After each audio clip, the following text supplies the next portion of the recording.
Iniciamos con el análisis del primer documento contractual. Nos referimos específicamente al contrato. Este se conoce como un acuerdo legal, oral o escrito entre dos o más personas con capacidad jurídica. Es decir, que para que los contratos sean válidos, las partes deben estar capacitadas legalmente para contratar. La capacidad para contratar constituye el primero de los elementos esenciales de todo contrato, ya que solo pueden contratar aquellos a quienes la ley estima apta para hacerlo. La definición más cómoda y entendible de un contrato es la siguiente.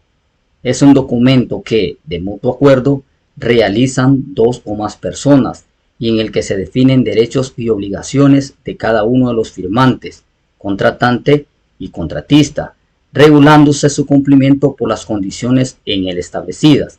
Se debe diferenciar que quien representa al contratante y quien representa al contratista.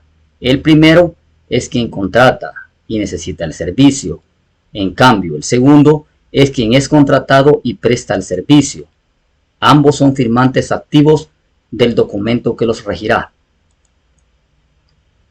Todo contrato posee condiciones que se deben cumplir al pie de la letra y están siempre involucrados en la relación de las partes existente. Entre las condiciones más importantes tenemos 1. Las condiciones generales, las cuales son las normas que regulan el marco legal, técnico, administrativo y financiero, bajo las cuales deberá realizarse todo tipo de proyecto y los requisitos que deben cumplirse. Y 2. Las condiciones especiales, que son las normas que regulan las características propias y condiciones especiales de un proyecto y que se originan por diferentes factores. Su redacción debe ajustarse a los criterios de transparencia, claridad, corrección y sencillez. En el supuesto de que exista contradicción entre las condiciones generales y las condiciones especiales, prevalecerán las especiales sobre las generales, excepto si estas últimas son más beneficiosas para el contratante. En cuanto a las características de los contratos, tenemos, primero, autonomía de voluntad. Indica que se perfeccionan con el consentimiento de las partes. 2.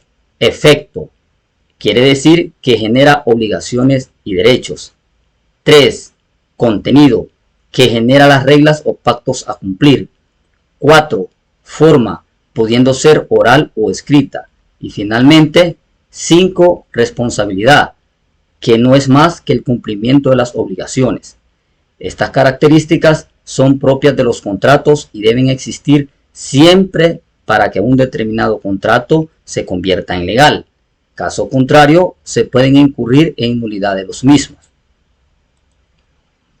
Dependiendo de sus características, los contratos se clasifican en los siguientes tipos. 1. Onerosos o gratuitos. Es cuando están en función de que si existen beneficios para ambas partes o solo para una de ellas. 2. Unilaterales o bilaterales, si se genera obligaciones para uno o ambas partes. 3. Típicos o atípicos, si se encuentran regulados en la ley o no. 4. Principales o accesorios o de garantía, se caracterizan porque dependen o no de otros contratos. Estos contratos también son llamados nominados y no innominados. 5. Instantáneo o de tracto sucesivo. Están en función de si cumplen o no el contrato y que se lleva a cabo en un solo momento, determinando el bien dentro de un periodo. Finalmente, debemos conocer el contenido mínimo que debe contener un contrato de construcción, tomando en cuenta que estos documentos poseen información variable y de acuerdo a la necesidad del uso. Es de hacer notar que los contratos están divididos en cláusulas y contenidos, y la cantidad están en función del tipo del contrato y del tipo de obra. Para el presente ejemplo, el contenido a considerar es el siguiente. Objeto del contrato. Documentos contractuales. Utilización de los documentos. Garantías generales. Funciones y responsabilidades. Programa de trabajo. Formatos. Anticipos. También tenemos imprevistos. Plan de oferta, plazo de ejecución, tiempo contractual, precio y forma de pago, vigencia, recepción final y liquidación. El contenido específico de cada una de las cláusulas varía de acuerdo a la necesidad del proyecto y se estudiarán en otro curso. En la presente diapositiva se muestra la portada de un ejemplo de formato de contrato. Estos formatos son variables y dependen de la institución que lo elabora, ya que para incluir detalles y elementos propios de cada una de ellas, es importante recalcar que este documento de contrato debe ir como hoja o como folio con dos caras, frente y vuelta, y nunca como hojas individuales, debido a las características del documento.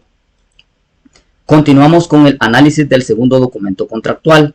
Nos referimos a las especificaciones técnicas. Estas definen normas, exigencias y procedimientos de las obras a ejecutar dentro del proyecto. En el caso de la realización de la construcción de una obra, estas forman una parte integral del proyecto y complementan lo indicado en los planos respectivos y en el debido contrato. Además, son muy importantes para definir la calidad de los trabajos en general. La definición más completa de especificaciones técnicas es el conjunto de normas técnicas que deben cumplir los procesos constructivos realizados, la calidad de los materiales que se incorporan a la obra y la calificación de la mano de obra suministrada, además de la forma de medida y unidades de pago. Estas también proporcionan parámetros cuantitativos de estándares de calidad. Las especificaciones técnicas pueden dividirse en generales y específicas. Las primeras definen los grandes rubros de la obra, detallando la forma de cómo se hará y se hace previsto su ejecución, y son tratadas como actividades globales. Y las segundas complementan las primeras y cubren como mínimo los detalles más específicos de cada actividad. El contenido mínimo que debe poseer una especificación técnica es definición. Se refiere a la descripción de la obra a ejecutarse. B. Materiales y herramientas. Son los recursos a utilizar en la tarea específica. C. Procedimiento. Es la forma en que se debe ejecutar la actividad. D. Medición. Se describe el procedimiento de medición del rubro para proceder al pago respectivo. Y E. La forma de pago. Se refiere a cómo será pagada la actividad realizada y lo que comprende dicho pago. Las especificaciones técnicas poseen ciertas características las cuales se convierten en reglas al momento de escribirlas. Estas características son: 1. Las especificaciones técnicas deben ser establecidas para fomentar, no para desalentar la competencia. 2. Las especificaciones técnicas deben establecer las características esenciales del bien que será adquirido. 3. Debe evitarse un exceso de especificación, ya que establecer características innecesarias puede impedir la competencia e incrementar el costo del bien. 4. Las especificaciones deben ser razonablemente tolerantes, pues la precisión innecesaria puede resultar costosa y limitar la competencia. 5. El texto debe ser claro, utilizar lenguaje común, sin ambigüedades. Además, no debe usarse abreviaciones que no sean de uso común, porque puede causar malos entendidos. 6. Las especificaciones técnicas deben ser verificables de tal manera que se pueda comprobar la calidad de los bienes suministrados. 7. Las especificaciones técnicas deben ofrecer igualdad de oportunidades para la presentación de proposiciones y criterios de adjudicación del contrato.